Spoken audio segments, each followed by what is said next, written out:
ঢাকা সাত আসনের মাননীয় সংসদ সদস্য জননেতা আলহাজ হামিদুর রহমান হামিদ আমাদের মাঝে উপস্থিত হয়েছেন। আজকের অনুষ্ঠানের বিশেষ অতিথি আপনাদের 24 নং ওয়ার্ডের উন্নয়নের উপকার জননেতা আলহাজ মুশাররফ হোসেন খোকন আমাদের মাঝে উপস্থিত আছেন। আজকের অনুষ্ঠান জননেতা রাজীব হোসেন সংগ্রামী উপস্থিতি ইতিমধ্যে আমাদের মাঝে উপস্থিত হয়েছে।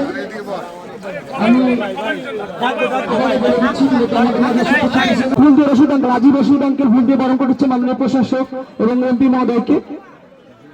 শহীদনগর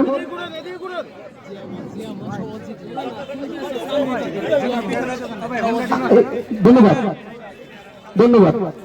এরপরে